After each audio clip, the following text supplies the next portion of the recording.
What is up, guys, and welcome back to the channel. Guys, I had a special request. We had 25 plus things you need to know before visiting Europe for the first time from a local. We finna check this out because I know there's definitely gonna be some beneficial information for me, especially as I continue my process of planning to visit Europe. Y'all hit that subscribe button, send down those recommendations. Used to eating dinner at 5 or 6, that can really throw you off. Please. Oh, let me start it over. I don't think. And if you're used to eating dinner at Okay, 5 or that was the 6, beginning. that can really throw you off. Please, it will make you have a much better vacation. When you're in a hurry, you make mistakes. Hey, That's a travel fact. lovers, I'm Jessica. I'm American and I have lived in Amsterdam in the Netherlands since 2014, and I have traveled all over Europe, from the Arctic Circle down to the Portuguese islands off the coast of Africa. And normally on this channel, I show you these amazing European destinations. But this video is Europe for first timers, or really anybody who is looking for tips when they travel to Europe. So if you want more videos like this, travel tips, travel destinations, packing tips, definitely subscribe and hit the notification bell so you don't miss any of the videos. Let's get into it. First of all, Europe is quite a large continent with a lot of different countries and a lot of different cultures and a lot of different climates. So do not expect everything to be the same no matter where you go. It's also important to note that different countries may use different currency.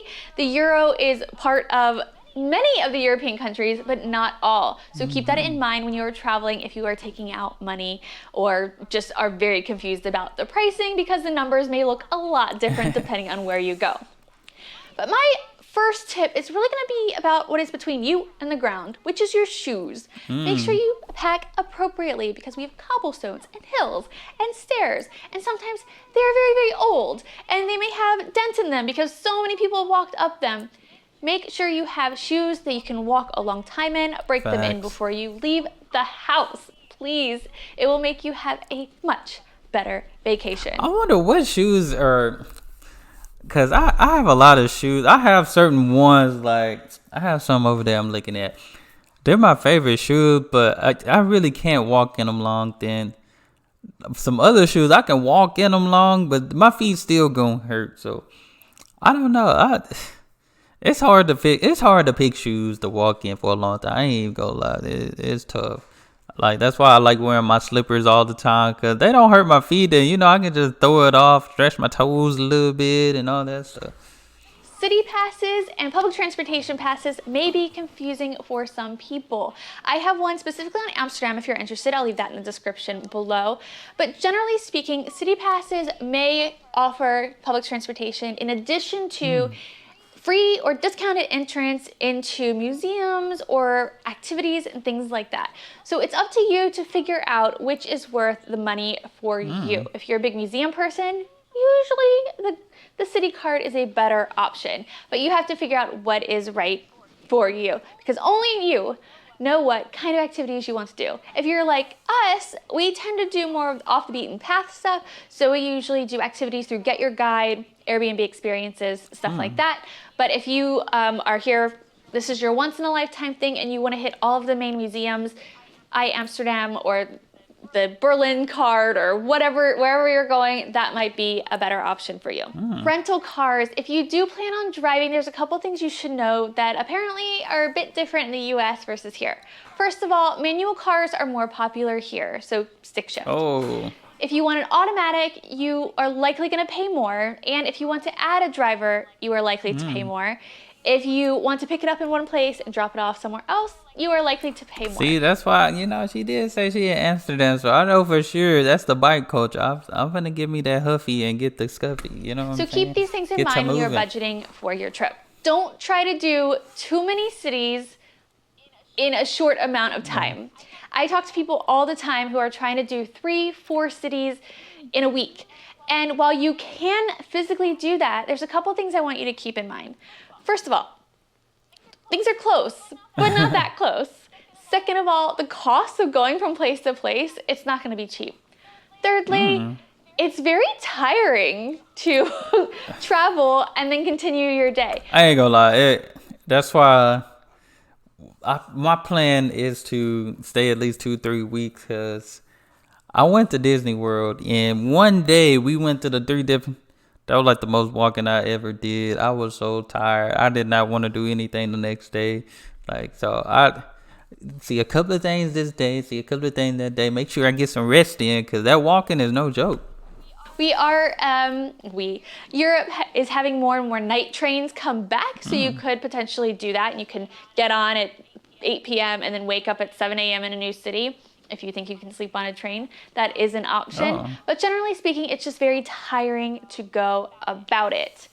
That being said, trying to do too much in one day is a mistake that a lot of people make. So be thoughtful about what you want to do and how much you can realistically get done. Definitely needed Some that of these reminder. cities are quite large, especially like if you're going to London. Oh my gosh, like London, Paris, I think are the two biggest ones for me as far as like I want to do this, but then the other thing I want to do is on the other side of the city.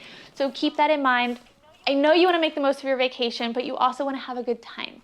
So just take a breath and figure out what you really want to do, and maybe what you can block off time. If you finish this early, you can be spontaneous and do this. So word of advice there. And if you are doing city to city, I know it's so tempting to do the budget airlines, but I wanted to give you a little advice. Well, that's what this whole video is about, right? Use trains if possible. So budget airlines can be incredibly, incredibly cheap. I know, but some things to note. The service is not usually very good. You're usually paying, well, you're always paying for food or drink on the plane. You usually pay to pick your seat, to take a carry-on, unless it's a tiny, tiny bag. How much does this equal out to? Oh, and sometimes they even pick up, drop off, land, take off, land. What are the words that I'm looking for? Outside of the city. So it may not be the main airport, and then you're going to have to spend a little bit more money to get to where you're going once you get there. So that doesn't include the total cost of things. Wow. We tend to fly KLM around Europe. That's just, you know, who we have status with. That's who we always fly with. So while we get a checked bag because we have status, it's important for me to know that the service that they offer is a higher level, no matter your status. Also, you get free food and drink on the plane. So, when y'all say free food or drink, does it be like an actual meal? Because when they tell us we get a snack, they give us these little pretzel Chex Mix type thing and a soda. I think it's unlimited soda. Maybe, I don't know. But I wouldn't want to drink too much soda on a plane and have to keep getting up to use the restroom. But free food. What does free food look like on a plane? It's a note. No, they're not sponsoring this video. I just really love KLM. I get really sad if I can't fly them somewhere. It's a little ridiculous. When it comes to packing, you can pack in a carry-on. I promise you. I've done it for years. You can pack in a carry-on for 1 week, 2 weeks, because the secret is pack for like 5 days and then just wash clothes. It's as easy as that. Sure. Mix and match. You do have to be able to carry your bag. You need to be able to lift it. You need to be able to carry it upstairs, because a lot of places don't have elevators, especially if you're staying in an old city. So do keep that in mind, because you know, people have a lot of trouble, and even I do. In Paris and London specifically, I get so frustrated because not every station has elevators or even escalators, and I might have my rolly bag and then I have to carry it up and down all the stairs just to get from the airport to my hotel. So it's very important that you can carry it or find a backpack that works for you. When you get to that hotel, it may not have air conditioning. If you are traveling in the summer, which I encourage you not to, if you can help it, shoulder season, April to June, September to November is very, very nice for a lot of Europe, but do your research to see temperature-wise and weather-wise what might work for you. We tend to go south in late September, October if we can help it, and north we might go spend a little bit more time in the summertime, June, July, that kind of a thing. But back to hotel rooms. They may not have air conditioning, so definitely ask if that's something that you need. Same with the elevator. They definitely need the air. I'm gonna have to see. I will have to. I don't know. I know somebody was telling me probably go through Airbnb and stuff like that. I might have to do that, you know. Rooms also may not be as big as you are used to. It's Europe. You know, these are old cities. These are old places, and a lot of times they're trying to retrofit into a building that's hundreds of years old. So just keep that in mind, be patient, and if you have specific needs, make sure you check with the hotel.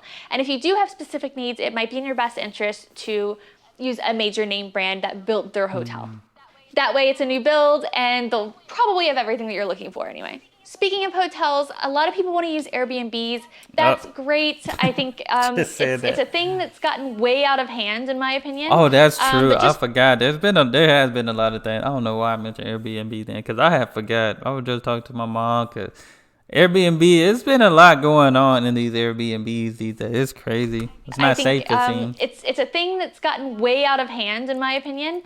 But just know what cities it is appropriate and which cities it's not appropriate to use it. Like Amsterdam and Barcelona, not so appropriate. It's pricing people out of homes because investors come in, they buy it, and then they only use it on Airbnb. So no local families can rent it. Nobody can buy it. Wow. It's just for investment for that. So it's taking away from the locals. So there are a lot of places where it's great for the economy. You just need to do a little bit of research and figure out what it is where you are going.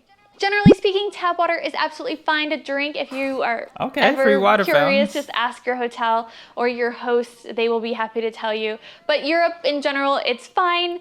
And you may or may not be able to get tap water at restaurants, but you can always ask for it. If not, they will sell you a nicely priced, that's sarcasm, bottle of water. And make sure that you say still or no gas or something like that if you don't want water with bubbles in it. Sparkling water. Oh, I was like, water with bubbles. If you're like me and you like washcloths, to wash your face, bring your own. I always take a washcloth with me. I just have like small little microfiber ones. But whatever you have, pack it, because it's unlikely. I think, if I travel in a year as much as I do, it might be like 1 or 2 have washcloths. Dang. So it's really not. I'm going to have to travel like I'm moving to Europe. A lot. I mentioned traveling in shoulder season, and one of the reasons isn't just because of the crowd. It's also because it can get really hot. We've had a couple crazy heat waves here. Wow, and, Netherlands. We're having one right now. It's very hot in my house. And we do not have air conditioning, as many places don't. So I mentioned make sure that your hotel has air conditioning if you're traveling in the summer, but you will not find it in a lot of places. So just keep that in mind, because if you don't like the heat, be prepared. So whether that is having a personal fan, a water bottle to spritz yourself, obviously have water with you at all times. Find the ways that you can keep yourself cool. Plan around the highest part of the day. So whether that's doing things in the morning and in the evening, and you take a nap in the afternoon in your hotel that's air conditioned, just plan for that, because if not, you may be miserable. It's one of the reasons I don't travel a whole lot during the summer unless it's for work. Gotcha. So that's just my point of view as somebody who has a lot of Northern European blood in her. Now, Sean, who has Southern European blood in him, he loves the heat and the sunshine, so. Outlets and plugs. You may know this already, but we have a different plug in Europe, but we also have a different voltage. So a lot of places will sell you adapters and converters. Depending on your device, you may need a converter. A lot of the phone chargers and laptop plugs are dual voltage, so you don't necessarily need the converter that would convert the voltage, but you will still need an adapter. It just depends on the devices that you're gonna have. I would highly recommend, if you're only traveling to Europe once in your life, obviously don't spend a ton of money on a lot of gadgets. And you can also ask your hotel ahead of time if they have one that you can borrow. But just pick something that has good reviews. Ask your tech person in the family. You all have one and you know it. Let me know in the comments who it is in your family that's your tech person. Anyway, just make sure you have the right thing, because you don't want to hurt your electronics or the place that you're staying. Fact. Some places in Europe, many times in the southern part, they eat dinner later, so after 8 p.m. You might just want to do some research on this ahead of time. See, that's perfect for me, because I feel like I can eat at 4 or 5, maybe 6 o'clock, but I'm gonna be hungry again by 8 or 9. You know what I'm saying? Like, one thing I can do is eat. I think, matter of fact, we ate dinner last night about like 9. I try not to do past 10. Heartburn and all that stuff can occur with hot foods, but yeah, I've always ate late. I feel like eating too early, I need to go to bed early, but I don't go to. I need to practice going to bed early. I still get up early, but I could go to bed at least an hour earlier than I usually do. That. And a lot of these things, as far as currency, when people eat and things like that, A great resource are travel guides. So I love Rick Steves, yeah, also Rick Marco Steves. Polo, Lonely Planet. There's a lot. Pick Marco whichever Polo. one you jive with best. I mean, if you're like me, I just love Rick Steves, so there you go. But they have all of those like very practical bits of information for you. But I mention this because some restaurants might not open until 7 p.m. And if you're used to eating dinner at 5 or 6, that can really throw you off. But some of these places, they'll open They better take that hour, wait that earlier hour. than most people would go, and that way tourists can go early. Might be very quiet, but at least you can eat in the same places, but just earlier than everybody else. Make reservations, especially in bigger cities. Make reservations if it's possible. In Amsterdam, yes, absolutely, definitely make reservations. In London, Paris, make reservations. If you're looking for small mom and pop shops, not as much of an issue, but I would highly suggest that if you like fine dining, you make reservations for that. And also try to have at least one fine dining meal on your vacation, because I love mom and pop shops in the small places, but a fine dining meal, it just makes me feel like I'm on vacation, you know? That's Obviously, pickpocketing is a thing everywhere. This is not a European problem, but it is also a European problem. I use PackSafe bags. I use them. I've been using. Hey, you know, that's why I keep these hands, you know. These hands are rated E for everybody. I can't. It's also a European problem. I use PackSafe bags. I use them. I've been using them. I don't even use 10 years now, and I still have my backpack from probably 8 years ago that I use whenever I travel. Like, I've tried to travel without it, and I can't. It's just because I know it so well and where everything goes, and I absolutely love the size of the bag. I've done a video on that, I'm sure, so I'll leave that link below. But it is the PackSafe City Safe CX. Yes. So I'll leave that link down below if you want that bag. But it's my favorite travel bag, and it's a personal item too. So if you can only take one thing on a plane, it's absolutely perfect. But definitely use common sense. You don't have to have, you know, the thing that goes in your pants. But don't leave things in your back pocket. If you have zippers, use them. Keep things close to your body. I don't know how many people I've had to like tap on the shoulder and be like, your backpack's unzipped. Yeah. And then they're like, oh my God, thank you. So just, yeah.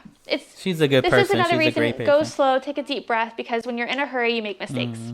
And that's a mistake people make, is leaving their backpacks open. Last thing I'm gonna talk about is toilets. Not the toilet. Why? Okay, so first of all, you will be happy to know that we don't have big gaps in the door, usually. So that's fun. If you're American, you know what I'm talking about. And if you're European who've been to the US, you know what I'm talking about. Everybody hates that, by the way. Every European goes to America and they're like, this is the most stupid thing ever. Yeah, if you're European visit to America, or specifically Texas, go to Buc-ee's. Buc-ee's is super clean. It's a gas station. It's super clean. You can think they have everything in there, and there's no gaps. There's no gaps. They got the restroom with the doors. You can put it if it's occupied or not occupied. And they're pretty fancy, but it's real clean. It's nice. Anyway, there are different ways to flush the toilet. So you may be used to like little handle, but a lot of places will use the push button on the top. There might be a pedal on the floor. There might be a thing to pull. Pedal on the floor. Some bathrooms may be absolutely super, super tiny with a very small sink. Good use of space, I guess. Yeah, so keep that in mind. And in some places, and this threw me off because I didn't know this was a thing in Europe, but it does happen. Some places will not have toilet seats. So you can sit on the metal part, or you can hover. I find it very weird, but there you go. Alrighty, if you like this video, that just went in the toilet, give it a like. Let me know down below. This was good. Definitely gonna have to check out more of her Mexican restaurants in Amsterdam.